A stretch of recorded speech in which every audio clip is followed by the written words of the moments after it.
Hello, my name's Ruth Lewis, and I'm from Northumbria University in the UK. So I'm here to tell you a bit about gender-based violence in the university context. And it's worth noting that gender-based violence has always been with us, but has rarely had the attention that it has today. It's really extraordinary for those of us who've been working in this area for a long time to see the kinds of attention that it's getting today. It's fantastic, it's real progress, but it's not always been like that. So until about 10 years ago, gender-based violence in any environment just didn't get this level of attention. And that meant that the activists who campaigned for women's rights and the women who provided services for victims and survivors, as well as the academics who researched it, like me and others, were often simply talking to deaf ears. So people in positions of power, as well as just ordinary people, just didn't want to hear about it. It was seen, gender-based violence was seen as a sort of personal trouble. It wasn't seen as a social issue and certainly not as a political matter. And in this way, it was similar to other issues that particularly affect women.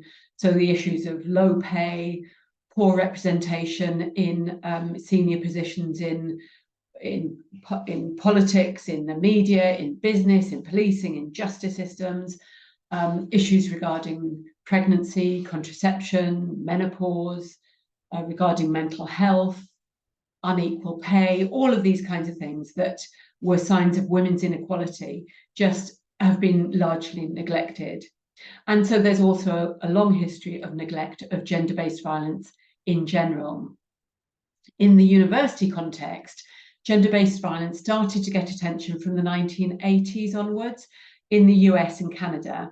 In the UK and other European countries and Australia, it started to get attention more recently. So in the UK, we had our first national survey about gender-based violence in 2011. So it's really since then that we've started seeing heightened attention. And it's important to think about this short history.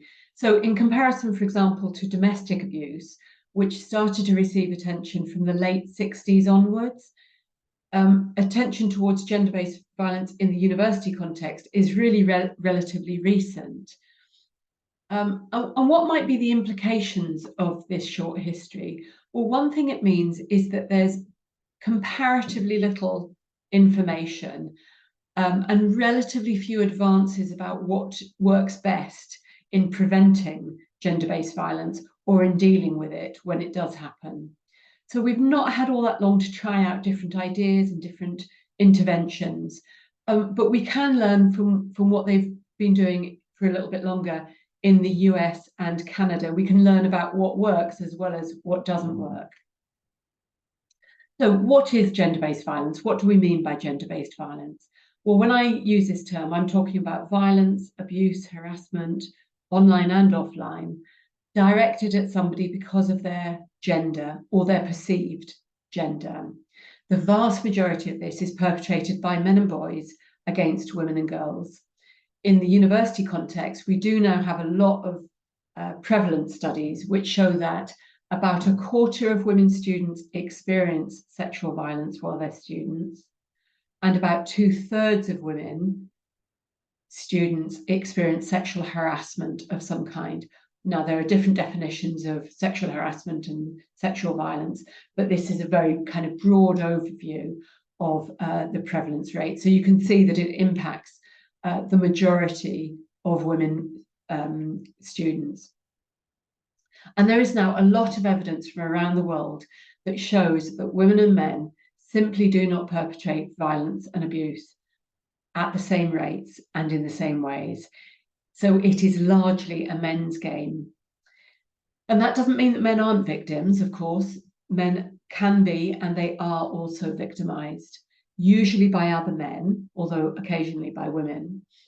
And there are some important differences between men's and women's experiences of this sort of abuse. So men are less likely to be repeatedly victimized. Domestic abuse, which is largely targeted by men at women, it has the highest rate of repeat offending of any crime. So when women are victimised, they're much more likely to be victimised repeatedly. And also when women are victimised, the abuse is often sexualised, and it can be misogynistic and sexist. So this gendered abuse is much less commonly a feature of men's victimisation. So there's some really key differences between men's and women's experiences, which is why we call it gendered abuse, that it's not equal between the genders. What kinds of abuse are we talking about in the university context? Well, we can think of it in terms of who's doing it and what kinds of behaviours it refers to. So thinking about who's doing it, it can be abuse by people known to the victim or survivor. So typically that means a partner or an ex-partner. So this has various different names. We think of it as domestic abuse or dating violence, teen violence, or intimate partner abuse. And that can include people who think of themselves as a partner to the victim and survivor, even if the victim survivor is saying, no, we're not in a relationship and I don't want to be in a relationship. It can also include other people who are known to the victim or survivor. So that can be a classmate, a friend, a lecturer or a supervisor or other member of staff. It can be a colleague in your workplace or a neighbour in your hall of residence or in your accommodation, or it can be a family member. So in this way, it could be somebody associated with the university or not associated at all with the university. And less commonly, the abuse can be perpetrated by somebody who isn't known to the victim or survivor, i.e. a stranger. And interestingly, as you probably know, women and girls are taught to fear strangers. We're taught to be afraid of public spaces, dark alleyways, and so on. But we're actually much more likely to be victimised by a man whom we know. And then secondly, we can think about the types of abuse that we're talking about in terms of gender-based violence in universities. And it's very hard to give a comprehensive account here, but it can be sexual, emotional, financial. It can include stalking and harassment, also unwanted sexual intrusion. That often happens in the nighttime economy, often also referred to as sexual harassment.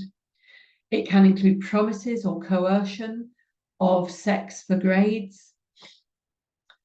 It can include grooming, by which I mean gradually getting to know the victim survivor and gradually putting them in more and more awkward or uncomfortable situations, but making it difficult for them to speak out.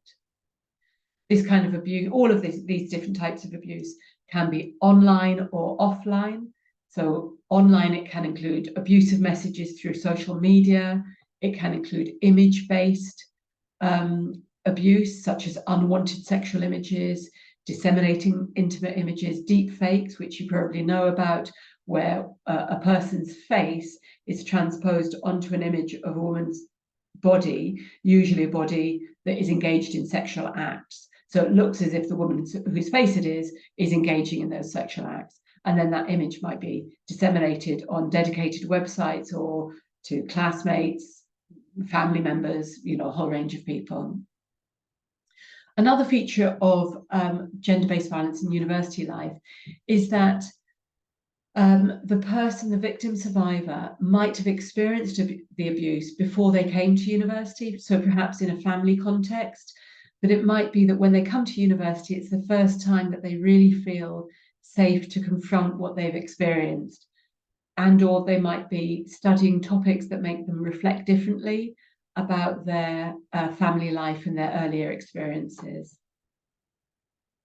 So with all of these different kinds of gender-based violence going on in universities, what are universities doing about it?